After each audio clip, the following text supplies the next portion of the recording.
আপনারা দেখছেন পজিটিভ বার্তা platform. Think positive, be positive. নমস্কার, পজিটিভ বার্তার পর্দায় আপনাদের আবারও অনেক অনেক স্বাগত।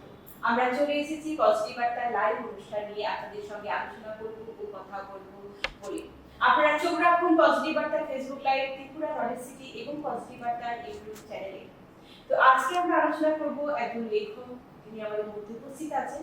তো লেখক হলেন আমাদের সমাজের দর্পণ, যিনি কলমের মাধ্যমে মানুষের ভাবনা, অনুভব, ইতিহাস ও কল্পনাকে তুলে ধরেন। একজন লেখক শব্দের কারিগর, যিনি সাহিত্য, গল্প, প্রবন্ধ বা কবিতার মাধ্যমে সমাজকে শিক্ষা দেন, মননকে উদ্বুদ্ধ করেন এবং ভাবনার নতুন দিগন্ত খুলে দেন। তাদের লেখনী ভবিষ্যৎ প্রজন্মের জন্য এক অমূল্য সম্পদ। চলুন আমরা এমন একজন লেখকের সঙ্গে আমরা আলাপ করি। তো আজকে আমাদের মধ্যে উপস্থিত আছেন অশেষ সেনগুপ্ত স্যার। তো নমস্কার স্যার। নমস্কার। পজিটিভ বার্তার প্ল্যাটফর্মে আপনাকে অনেক অনেক স্বাগত। প্রথমেই জানতে চাইবো পজিটিভ বার্তায় এসে কেমন লাগছে আপনার? অবশ্যই পজিটিভ বার্তা আমরা সকলেই দেখেছি এবং আমরা জানি যে বিভিন্ন সৃজনশীল জগতের মানুষদের আপনারা এই মঞ্চে ডাকেন, এই মঞ্চে আপনারা কথা বলেন এবং আমাকে এই সুযোগ দেওয়ার জন্য অসংখ্য ধন্যবাদ আপনাদের সবাইকে। এবং ভীষণ ভালো লাগছে যে আমি এখানে অংশ নিতে পারবো। ধন্যবাদ আপনাকেও। তো প্রথমেই যেটা জানতে চাইবো যে এই লেখার জগতে বা লেখার যে পথ চলা কিভাবে হলো বা জার্নিটা একটু জেনে নেবো আপনার কাছ থেকে। দেখুন, আমার বেড়ে ওঠা উদয়পুরে মন্দির নগরী আমাদের খুব, সেখানে আমার পারিবারিকভাবে আমি একটা সাহিত্যিক পরিমণ্ডলে বা সংস্কৃতি চর্চার পরিমণ্ডলে বড় হয়েছি। তো আমার বাবা মা আমাকে সেই বিষয়ে অনেক বেশি অনুপ্রাণিত করতেন যাতে আমি আমার যেটা ভালো লাগে সেটা যাতে আমি করি। ছোটবেলা থেকে সেই সাহিত্য চর্চার একটা আবহে আমার গল্প লেখা, কবিতা লেখা এগুলি বা পড়া, প্রথম হচ্ছে পড়া, গল্পের প্রতি আমার একটা অনুরাগ তৈরি হয় এবং ধীরে ধীরে আমি লেখালেখি জগতে হাতে করি ছোটবেলা। তো সেই থেকে বলতে পারেন একটা পারিবারিক ভাবে আমার মধ্যে সে একটা স্পৃহা ছিল। এবং যখন আমি আমার মাধ্যমিক পর্যায়ে আসি তখন আমার ছোট মামা শ্রী পলাশ আচার্য, যিনি আমাদের কফি হাউস বলে একটি ম্যাগাজিনের সম্পাদক, প্রবাসী ম্যাগাজিন ছিল, বর্তমানে এটি প্রকাশনা জগতেও পা রেখেছে। তো উনি আমাকে বলেন যে ধীরে ধীরে আমার লেখার চিন্তা নিয়ে যেন আমি প্রকাশনা জগতে আসি এবং আনুষ্ঠানিকভাবে ওনার হাত ধরেই বলতে পারেন আমি এই আজকের যে প্রকাশনা জগৎ সেখানে আমার উপস্থিতি ওনার জন্য। এইভাবে আমার মূলত সাহিত্য চর্চায় আসা। তো বলবো অনুপ্রেরণা পাওয়া মামার কাছ থেকে। খুব সুন্দর, খুব ভালো লাগলো, অনেক ধন্যবাদ। এরপরে আবারও আমরা আসবো লেখা বলতে আপনি কোন ধরনের লেখা লিখতে পছন্দ করেন বা কি ধরনের লেখা আপনার ভালো লাগে জেনে নেবো আপনার কাছ থেকে। মূলত ধরুন আমার লেখার ধরনটা সেটা অ্যাকচুয়ালি মানে যখন ছোটবেলা লিখতাম তখন আমাদের কি সেখানে হাতে করি হতো সৃষ্টি ছড়া কবিতা দিয়ে আমরা ধরুন সেখানকার তখন শিশুদের জন্য যে ম্যাগাজিন সেখানে সেইগুলি দিয়ে আমরা হাতে করি। কিন্তু ধীরে ধীরে আমার গল্পের প্রতি আমার একটা অভিমান জন্মায় এবং আমি নিজেকে খুঁজে পাই যে গল্পের যে ব্যাপ্তি বা তার যে প্রকাশ সেটার মধ্যে আমি নিজেকে থেকে বেশি স্বাচ্ছন্দ্য বোধ করি আমি সেখানে। সেই কারণে আমি গল্প চর্চায় মনোনিবেশ করি। যদিও বলতে পারেন প্রাথমিক স্তরেই আছি, অনেকটা শেখা বাকি, তো আমি গল্পের মাধ্যমে নিজেকে সাহিত্যের সঙ্গে যুক্ত করে রাখি, জড়িয়ে থাকি। আর মূলত ধরুন বিভিন্ন সামাজিক প্রেক্ষাপটে, ঐতিহাসিক প্রেক্ষাপটে বা আমাদের ত্রিপুরার বিভিন্ন অজানা ঐতিহ্যগুলি আমার ছোটবেলা থেকে জানার খুব ইচ্ছে ছিল। সেটা আমি যে কোনো ঐতিহ্য, শুধু ত্রিপুরা নয় এবং আমাদের ভারত বা পৃথিবীর যে কোনো ঐতিহ্য সংক্রান্ত বিষয়ে আমার একটু নিজস্ব জানতে ভালো লাগে। তো আমি সেটা নিয়ে মূলত বিভিন্ন দৈনিক পত্র পত্রিকায় বা আমাদের রাজ্যেও যে দৈনিকগুলি আছে সেখানে লেখার চেষ্টা করি। তো আমার প্রকাশিত হয়েছে কিছু লেখা সৌভাগ্যক্রমে এবং ইংলিশ ডেইলিতেও আমি মূলত একাডেমিক কিছু লেখা আমার বেরিয়েছে। খুব সুন্দর। তো ইতিমধ্যে আপনি প্রথম লেখা যেটা বলবো সেটা কোনটা ছিল বা কবে লিখেছিলেন যদি জানতে পারি? সেটা তো একটু মুশকিল, কারণ সেটা অনেক আগে ছোটবেলায় একেবারে বলতে পারেন যে আমার বাবা মা দুজনেরই একটা ইচ্ছে ছিল যে ছেলে যেহেতু লেখার চেষ্টা করছে তখনই ওনাদের কাছে আসে কি যে সেই ছোট লিটল ম্যাগাজিন যারা ছোটদেরকে অনুপ্রাণিত করার জন্য, সেখানে মূলত একটা ছড়া বা কবিতা বেরিয়েছিল ছোট কয়েক লাইনে। এখন তো সেটা আমার কাছে মানে সেটা স্মৃতি হিসেবে আছে, সেই লাইনগুলো কি লিখেছিলাম সেই বয়সে সেটা আমার। আর যখন মূলত প্রকাশনা জগতে আসি আমার মামার হাত ধরে, তখন সেই সংখ্যায় মূলত একটি কবিতাই আমি প্রথম লিখেছিলাম এবং কবিতাটি সম্পূর্ণ করানো হলো তার শীর্ষকটা আমার মনে আছে, তার নাম ছিল বসন্ত বর্ষণ। এই কবিতাটি বলতে পারেন আমার প্রথম আনুষ্ঠানিক প্রকাশ। তো সেই ছোট্টবেলায় যে লেখা ম্যাগাজিনে, স্কুলে যখন আমরা সকলেই আমরা লিখেছি একটু আধটু ম্যাগাজিনে, কেউ গল্প লিখতাম, কেউ বা রচনা লিখতাম, কেউ বা ছড়া লিখতাম ছোটবেলায়। তো এগুলো আমাদের সবাইকার জীবনে একটু আধটু দাগ কেটে যায়। একদম। তো অনেক ধন্যবাদ আবারও। তো এরপরে স্যারের কাছ থেকে জেনে নেবো আবারও যে স্যারের যে লেখাগুলি সেগুলো কি বাস্তববাদী না কোনো মানে চোখে দেখা কোনো ঘটনাকে অবলম্বন করে লেখা, এরকম কিছু থাকে তাহলে আমি একটু শুনে নেবো একটা গল্প। নিশ্চয়ই আমি আপনাকে বলতে চাই যে আমার গল্পগুলি আসলে রবীন্দ্রনাথ ঠাকুরের মতো ব্যক্তিত্বরা যেরকম ভাবে লিখে গেছেন, তাদের মানে অজস্র ধারা, অজস্র মানে কি বলবো দর্শন রয়েছে, জীবন দর্শন, যেটা থেকে আমি শিক্ষা নিতে পারি। তা আমি দেখেছি যে উনি বিভিন্ন জিনিস বা ওনাদের মতো যারা যারা আমাদের পুরোধা, তারা সকলেই সামাজিক প্রেক্ষাপট থেকে কোনো না কোনো রসদ জোগাড় করতেন বা প্রকৃতি থেকে রসদ নিতেন। তো আমিও সেটাই ফলো করার চেষ্টা করি, এবং আমার লেখাতেও আপনি যেগুলো অভিজ্ঞতা বা অবজারভেশন, আমাদের পর্যবেক্ষণে আমাদের অনেক কিছু চোখে পড়ে যেটা আমাদের মনে দাগ কাটে, সেটাই আমরা গল্পের মাধ্যমে লেখার চেষ্টা করি। আমার চেষ্টাটাও ব্যতিক্রম না হিসেবে। এতে এমনই একটা ক্রিয়েটিভ গল্প থাকে কি নিশ্চয়ই আমি চেষ্টা করবো। আপনারা হয়তো জানেন যে এই বছরের শুরুতে আখ্যানের বিকেল নামে একটি সংস্থা, এটি মূলত গল্পের জন্য নিবেদিত, তারা একটি গল্প উৎসব আয়োজন করেছিল। সৌভাগ্য মানে আমার সৌভাগ্যক্রমে সেখানে আমি এক নতুন হিসাবে আমার একটি গল্প স্থান পাই। তো সেই গল্পটি আমি আপনাদের জন্য শুনেছি। তো গল্পটির শীর্ষক হচ্ছে অন্য এক জীবন। করোনা অতিমারির দ্বিতীয় ঢেউ শেষে জীবন ধীরে ধীরে স্বাভাবিক হচ্ছে।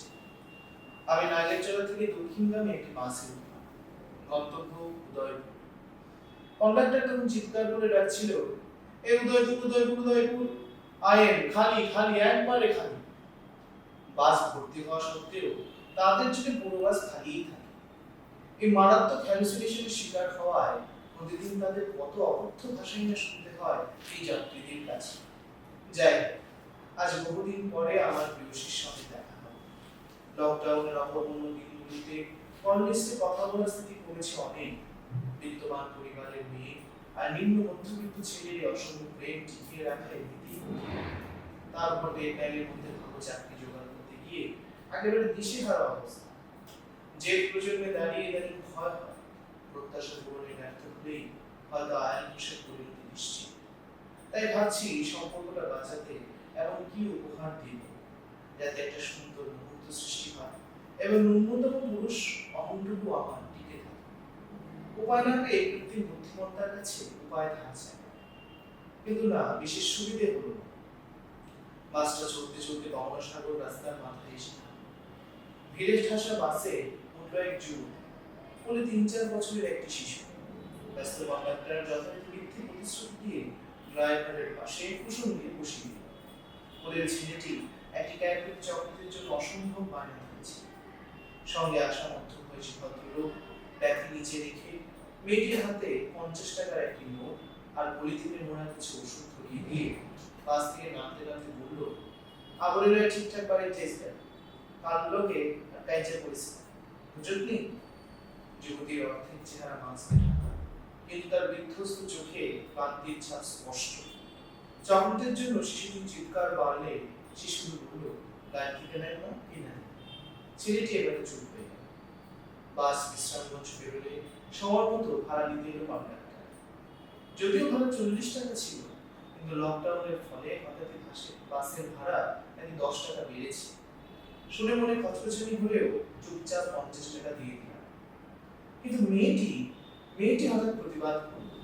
কন্ডাক্টর বেশি ভাড়া চাইলে সে দৃঢ় যুক্তি দিয়ে জানায়, বাগমার কিছু আগে তারা নেমে যায়, অথচ কন্ডাক্টর কথা দিয়েও ভালো বসার জায়গা দিতে পারেনি। অসুস্থ শরীরে শিশুটিকে কোলে নিয়ে ছেলের কুশলে বসে এতটা পথ আসতে হয়েছে, তাই ১ টাকাও বাড়তি দিতে সে নারাজ। কথাটি শুনেই কর্কশ ভাষায় বিবাদ জুড়ে দিল কন্ডাক্টর। যা নিয়ে শুরু হলো এক অদ্ভুত কাজী। তর্কের মাঝেই যুবতী মেয়েটির একসময় তার মাস্ক খুলল, এবং খুলতেই সকলের চোখে পড়ে জীবনের ঢাকা সত্য কাটা সেলাইয়ের দাগ, তাতে লাগানো নরম খামে বেশি চঞ্চল করছে। বিস্ময়কর ভাবে মেয়েটি জীবকে এত যন্ত্রণা নিয়েও ১০টি টাকার জন্য তর্ক করে চলেছে। বচসার মাঝি মেয়েটির বক্তব্য চলল। কন্ডাক্টর শেষ তর্কে হেরে 40 টাকা রেখে 10 টাকা ফিরিয়ে দেয় আর বিড়বিড় করে বলে, আর এটা কেমন হয়ে বুঝছি। মেয়েটি আর কথা না বাড়িয়ে ছেলের সামনে নেমে যায়। বাস আবার ধীরে ধীরে চলতে শুরু করে।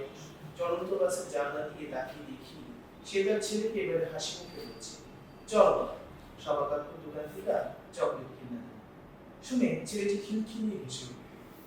নির্ভেজাল এক চিঠিতে হাসি। দেখলাম এক অন্য জীবন। মনে আর কোনো দ্বিধা নেই। এক মুহূর্ত অপেক্ষা না করে ঠিক করলাম ঠিক কি উপহার দেব। এটাই গল্প। খুব সুন্দর একটি গল্প আমরা শুনতে পেলাম স্যারের কাছ থেকে। প্রতিনিয়ত বা প্রতিদিনের যে ঘটনাগুলি ঘটে আমাদের জীবনে, সেখান থেকে আমরা ছোট্ট একটি গল্প শুনে নিলাম। সত্যি এইভাবে গল্প লেখা যায়। আমরা কিন্তু প্রতিনিয়ত আমরা দেখি ঘটনাগুলো, কিন্তু আমরা সেভাবে হয়তো ফুটিয়ে তুলতে পারি না লেখার মধ্যে। কিন্তু যারা এই ধরনের লেখক, যেমন আপনার কথাই বলবো, সত্যি খুব সুন্দরভাবে একটা ঘটনাকে আপনি ফুটিয়ে তুলেছেন, যেটা আমাদের প্রতিদিনের ফুটে যাওয়া একটা ঘটনা। আসলে আমরাও দেখি এবং আমাদের মনেও দাগ থাকে, আপনার মনেও দাগ থাকে। কিন্তু ওটাই হয়তো যারা লিখতে চেষ্টা করেন তারা একটা কিছু লেখেন, তার আনকনসিয়াস মাইন্ডে সেটা ঘুরে, তাই সেটা লেখায় আসে। বা কেউ হয়তো লেখেন না, কিন্তু তার উপলব্ধিতে কিন্তু সেটা থেকে যায়। তাহলে আমার মনে হয় যে গল্প লেখার জন্য আমাদের উপলব্ধিটাই খুব বেশি দরকার। কারণ উপলব্ধি যদি আমাদের মধ্যে না জন্মায়, তাহলে গল্প লেখা যাবে, কিন্তু তার মধ্যে সেই মর্ম, তার ভেতরের কথা, প্রাণ শক্তি হতে থাকবে। এটা আমার অনুভূতি আর কি। সত্যি খুব সুন্দরভাবে আপনি ফুটিয়ে তুলেছেন একটা ঘটনাকে।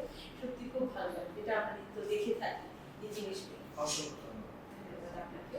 তো এরপর আমরা আবারও আসবো, লেখা ছাড়া আপনি এর পাশাপাশি আর কি করেন? মানে কিছু আছে সেগুলো যদি তুলে ধরেন। মূলত আমি ছোটবেলা থেকে এই কাজটা আসলে কি বলতে গেলে ছোটবেলা থেকে বাবা মা অনেক বিষয় চেষ্টা করেছে। কিছুটা আঁকা, কিছুটা তবলা বাজানো, মানে তবলা বাদ্য বাজানোর ক্ষেত্রে। তো দেখা গেল যে না, সেটা আমার আসলে আমি সেখানে সাবলীল নই। আমার সব মানে আমি পারছি না সেটা। আমার লেখাটা দিয়ে আমার ঝোঁকটা ছিল। লিখতেই পছন্দ করি, আমার ভালো লাগার জায়গাটাই সেটা। তাছাড়া অবশ্যই আমি সঙ্গে এখন বর্তমানে আমি আমার মাস্টার ডিগ্রি কমপ্লিট করেছি। তার সঙ্গে সঙ্গে আমি কিছু গবেষণামূলক কাজেও চেষ্টা করছি, কিছু গবেষণামূলক কাজ করার, এবং তার সাথে আমি মাস্টার অফ এডুকেশন বর্তমানে গুঞ্জন থেকে আমি পারসিউ করছি। তো একাডেমিক লাইফটার সঙ্গে সঙ্গে ব্যালেন্স করে চেষ্টা করছি যেটা ভালোবাসা, ভালো লাগার জায়গা, এই সাহিত্য মোড়াটাকেও বাঁচিয়ে রাখা। বলতে পারেন এই দুয়ের মাঝেই আমার চলছে। খুব সুন্দর। যেটা আমরা ভালোবাসি সেটার প্রতি একটা আমাদের আলাদাই ভালোবাসা থাকে, এবং সেটা নিয়ে এগিয়ে যেতেও আমাদের খুব ইচ্ছা হয়। কিন্তু যেটা আমরা জানি না, বা হয়তো অনেকে ছোটবেলা থেকে বাবা মার শখ থাকে যে না, আমার বাচ্চাকে আমি গান শেখাবো, গান বাজনা শেখাবো, বা কবিতা, যেটাই বলুন। তো সেখানে কিন্তু বাচ্চারা কিন্তু সবার আগ্রহটা সব দিকে থাকে না। তাদের লক্ষ্যটা কিন্তু একদিন হয়তো গান ভালোবাসবে, কেউ ড্রয়িং, কেউ আবৃত্তি।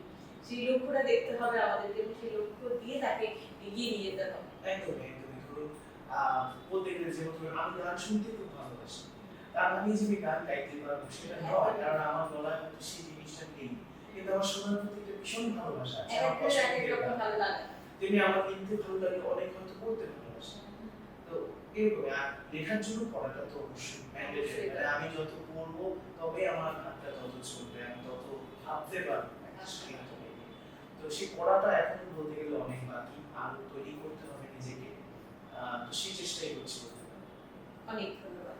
তো এরপরে আবারও আসবো যে যারা লেখালেখি করে, বর্তমান প্রজন্ম যারা আছে, যারা লেখালেখি করছে, লেখা, যারা কতটা উৎসাহী বা তারা কতটা সুযোগ পাচ্ছে বর্তমান এটা আসলে একটা গুরুত্বপূর্ণ প্রশ্ন। কারণ আপনি যদি আপনাদের সময়টা দেখেন, আপনাদের সঙ্গে আমাদের জেনারেশনের যে একটা ধরনের টাইম গ্যাপ যেটা আছে, কারণ আপনাদের সময় যে পরিমাণ আপনাদের সমবয়সী যারা আছে, তারা সাহিত্য বিরতার কাছ থেকে দেখেছেন, অনুভব করেছেন, তখন পত্রপত্রিকায় যেভাবে সাহিত্যকে তুলে ধরা হতো, এখন যে ধরা হয় না তা নয়, ধরা হয়। কিন্তু কথা হচ্ছে এখন পত্রপত্রিকা বা এই দৈনিক প্রভাতিগুলি যেখানে সাহিত্যের চর্চা হয়, সেই জায়গাগুলোর এক্সপোজার মানে স্টুডেন্ট বা আমাদের মতো রোগীরা তার থেকে কিছু দূরেই সরে গেছে। আপনি ইউনিভার্সিটিতে যান, সবাই এখন হাতে আমাদের স্মার্টফোন আছে।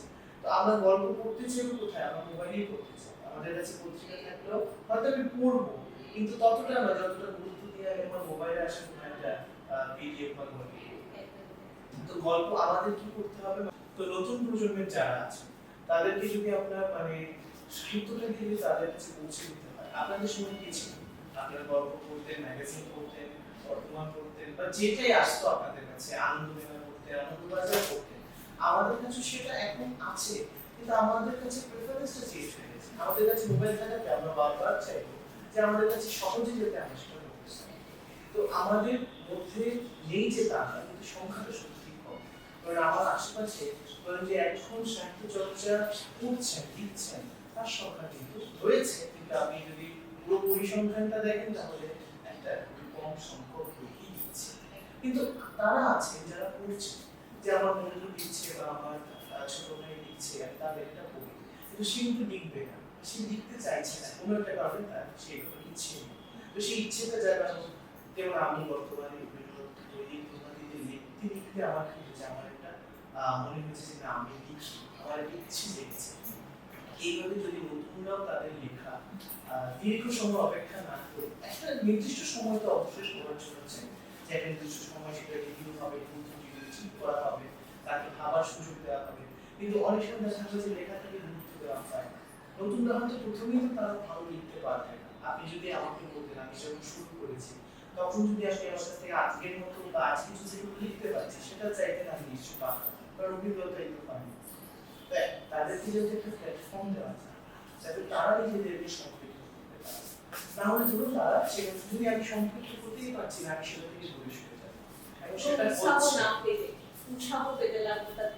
না পেলে সে দূরে সরে যায়, এবং এই কারণে অনেকে দূরে সরে যাচ্ছে। একটা প্রবণতাকে নিশ্চয়ই অস্বীকার করবার চাইবে, কিন্তু আমাদের কি করতে হবে? বাংলা ভাষা চর্চা করুন না, যা মাতৃভাষা বা যে কোনো ভাষা, সাহিত্য বা লিটারেচার থেকে তাদের সবাইকে সেখানে সম্পৃক্ত করা, তাদেরকে তারা যদি ব্যাপারটাকে নিজের মতো করে ভালোবাসতে পারে, উৎসাহটা দিতে পারে, সেটা যাতে থাকে।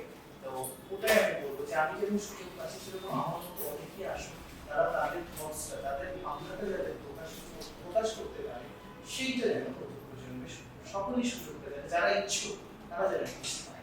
এটা খুব সুন্দর, মানে এক বন্ধুদের আগামী লিখতে চায় তাদের জন্য একটা বার্তা মতন হয়ে গেল যে তারা কি কেন লিখতে চাইবে, কিভাবে লিখতে হবে, আমাদের একটা বার্তা চলে গেল। হ্যাঁ, বলতে পারেন যে তাদের চেষ্টা করতে হবে এবং রিজেকশনকে ভয় পেলে চলবে। যখন কোনো একটা লেখা আমরা পাঠাই, আমার যদি এক্সপেকটেশন থাকে যেটা পাঠিয়েছিলেন আমার লেখাটা খুব সেরা শ্রেষ্ঠ হয়েছে, সেটা এখন প্রকাশিত হতেই হবে, প্রকাশ হবেই, এটা যদি ভেবে নিই তাহলে আমি মন থেকেও ভেঙে যাব, এবং আমার এক্সপেকটেশন যখন মানে ফুলফিল হবে না, আমার কি হবে, আমার একটা না ঠিক আছে তাহলে এই জিনিসটা থেকে দূরে সরে যেতে হচ্ছে না, এটা চেষ্টা করা। এবং একটা সময় যখন সেটা হবে তখন আমরা নিজেই বুঝতে পারবো যে আমার স্ট্যান্ডার্ডটা ধীরে ধীরে আমি শিখতে পারছি, জিনিসটা আমার পারছে। তো সেই জিনিসটা একটু পেশেন্সেরও দরকার আছে, ধৈর্য নিয়ে যদি করা যায় তাহলে সাহিত্য সবার জন্য একটা চিন্তা ভাবনা, তার নিজের ভাব অভিব্যক্তি প্রকাশের একটা অবশ্যই শ্রেষ্ঠ মাধ্যম হবে আজকের যুগে আমাদের জন্য বা আমাদের নেক্সট জেনারেশন। এর জন্য ধৈর্য থাকতে হবে, নিশ্চয়ই সেটা ধৈর্য থাকতে হবে, বই পড়তে হবে, এবং নিজেকে সেই জায়গায় প্রথমেই এক্সপেক্ট যে জিনিস সেটা থাকলে চলবে না, মানে একটু ধৈর্যশীল হয়ে থাকতে হবে।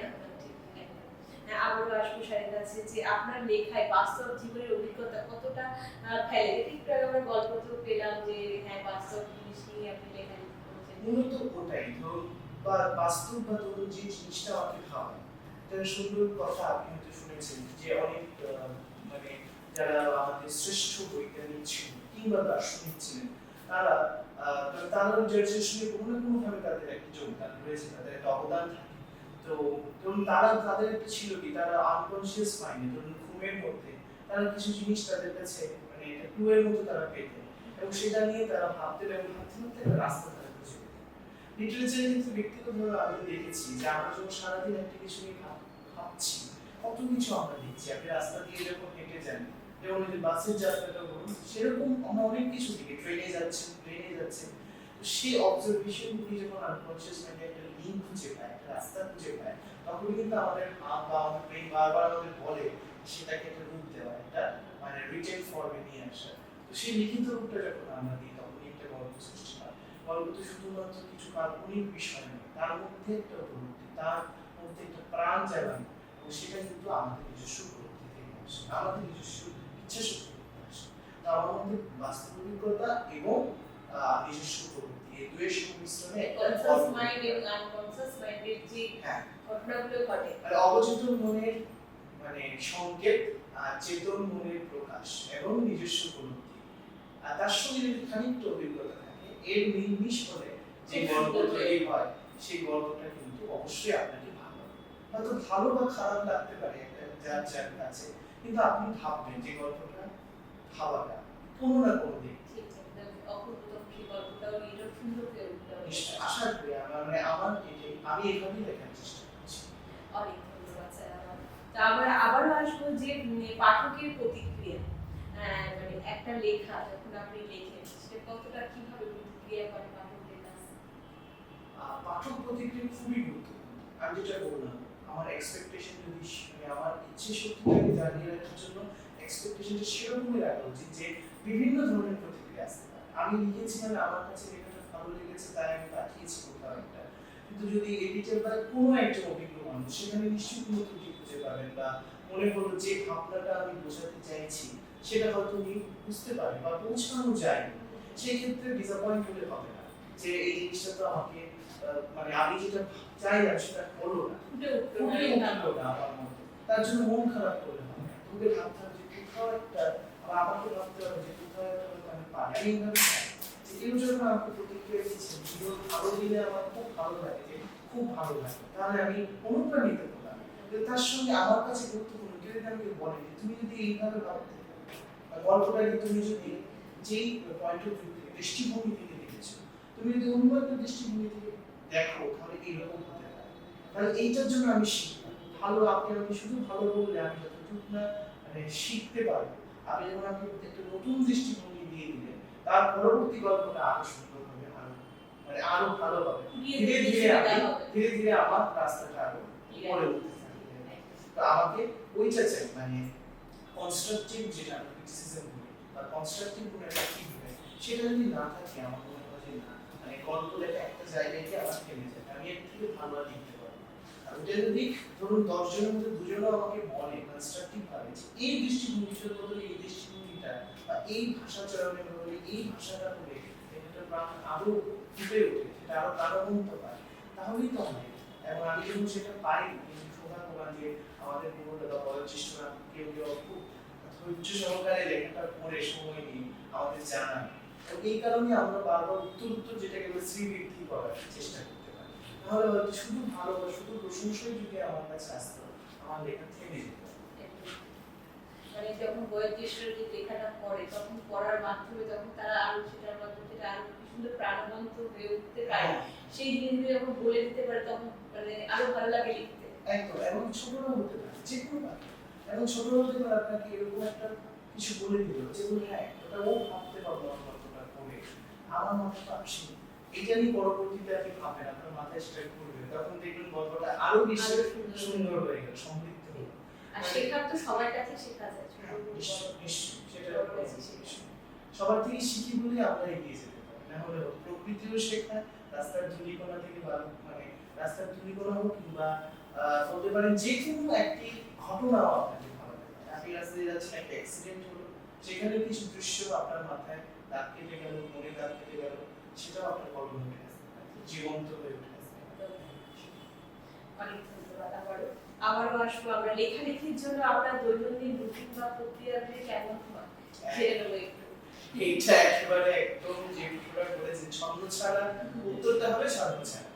মানে ছন্দ ছাড়া কেন বললাম, ওই যে বললাম আমার অবচেতন মন যখন আমাকে সংকেত পাঠায়, তখন আমার চেতনা আমার উপলব্ধি সেইটাকে প্রকাশ করে, তখনই লেখা হয়। এবার ধরুন সেটা মধ্যরাতে হতে পারে কিংবা ভোরবেলা হতে পারে, কিংবা ধরুন বা যখন আমি রাস্তা দিয়ে যাচ্ছি তখন ভেবেছি, তবে হ্যাঁ একটু নীরব বা যেটাকে আমরা বলি একটু স্তব্ধতা, রাত্রি হোক বা দিনে যে সময়টা একটু স্তব্ধ থাকে, ওই সময়টা আমাদের মন প্রাণ একটু শান্ত হয়, তখন যেন আমাদের ভাবনাগুলি আমাদের চারপাশটা একদম মানে ওই সময়টা আমার অন্তত ভাবতে সুবিধা হয়, মানে ওই ভাবনাগুলি একসাথে নিয়ে আসা যায়। এবং আমি কেন আমার মাথায় সারাদিন এই জিনিসটা ঘুরছিল সেটা যখন আমি এবার মানে আমার মানে অবচেতন মনটাকে যখন আমি চেতনা দিয়ে ভাবতে শুরু করি, তখন লিখতে আমার সুবিধা হয়। কিন্তু যখন আমার মাথায় গল্পটা ভাসছে, তখন যে কোনো সময় সেটা হতে পারে, তাই নির্দিষ্ট কোনো সময় নেই।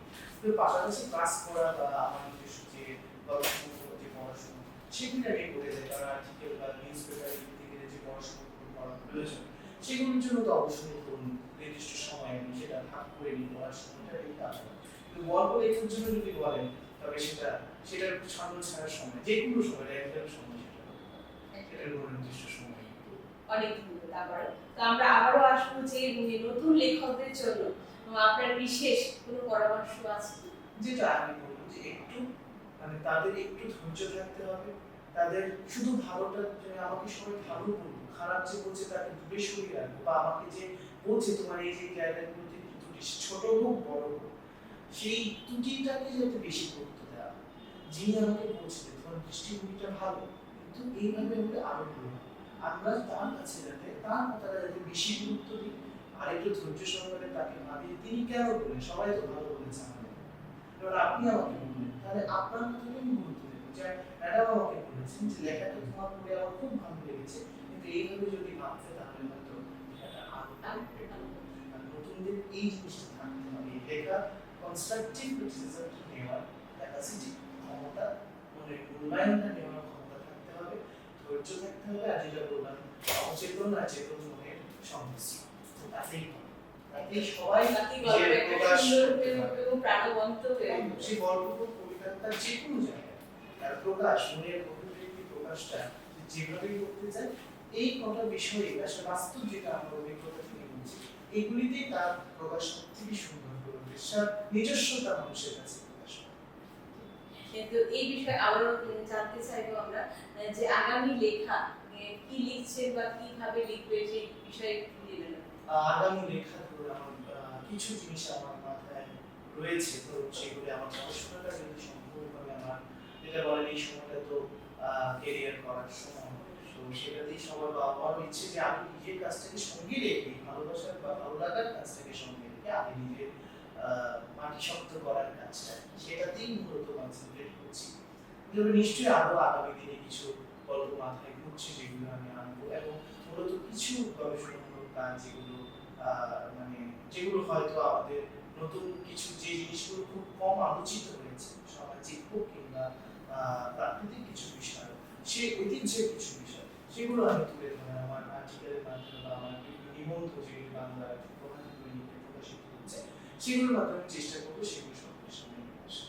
তো আস্তে আস্তে আমি সকলের কাছে অনুরোধ করবো যে আস্তে আস্তে আপনারা আপনাদের আশীর্বাদ থাকি, সকলের শুভেচ্ছা থাকে, আমি নিশ্চয়ই আমার এই চেষ্টাটাও সঙ্গে চালিয়ে যাব। অনেক ধন্যবাদ স্যার। আবারও একটা ছোট্ট বিজ্ঞপ্তি যে 1 বছরে 1 কোটি গাছ রোপণের যে মহৎ উদ্যোগ আমাদের প্রেসিডেন্ট স্যারের নেতৃত্বে সারা রাজ্য জুড়ে 1 বছরে 1 কোটি গাছ লাগানোর যে মহৎ প্রকল্প নেওয়া হয়েছে তা সত্যিই একটি যুগান্তকারী পদক্ষেপ। এই প্রকল্প শুধু পরিবেশ রক্ষা নয় বরং আগামী প্রজন্মের জন্য একটি সবুজ ভবিষ্যতের প্রতিশ্রুতি। মহিলা উদ্যোক্তা থেকে শুরু করে মিডিয়া ফোরাম ও ছাত্র সমাজ সবার সম্মিলিত চেষ্টায় এই উদ্যোগ বাস্তবায়নের পথে আমরা গর্বিত, আমরা আশাবাদী। চলুন আমরা সকলে একত্রিত হয়ে একটি সবুজ পৃথিবী গড়ার লক্ষ্য নিই এবং সেটা পূর্ণ করবো এবং আগামী প্রজন্মকে দেখাতে চাইবো যে পৃথিবীটা কত সুন্দর, তারাও যাতে বুঝতে পারে। তো এই বিষয়ে আমি স্যারের কাছে একটু জেনে নেব যে এই বিষয়ে আপনি কি বলবেন? দেখুন প্রকৃতিও এরকম একটা বিষয় যার নিয়ন্ত্রণই আমরা না।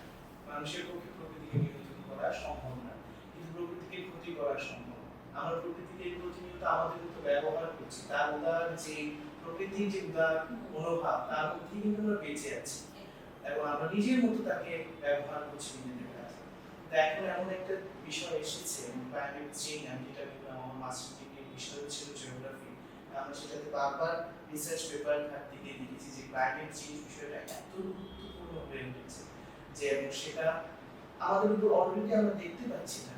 এই যে খুব বেশি টেম্পারেচারের তাপমাত্রা যে তারতম্য আমাদের রাজ্যে গত বছর 40 ডিগ্রি ছুঁয়ে একটা ছোট্ট রাজ্য যেটা তার হিস্ট্রিতে কখনো এতটা তাপমাত্রা কখনো সে পায়নি, তাহলে বুঝতে হবে যে এরকম একটা সময় আপনাদের যেহেতু এই যে গাছ লাগানো সেটা শুধু প্রাণ শক্তি নয়, সেটা একটা আমি বলবো অন্তত এই যে প্রকৃতি রক্ষার যে যোগ্য ইউনেস্কো বা যে কোনো সংস্থাগুলি যারা বারবার করে এখন হচ্ছে প্রতিটা জায়গায় G20 থেকে G7 একসঙ্গে বলছে যে প্রকৃতিকে আমাদের রক্ষা করতে হবে।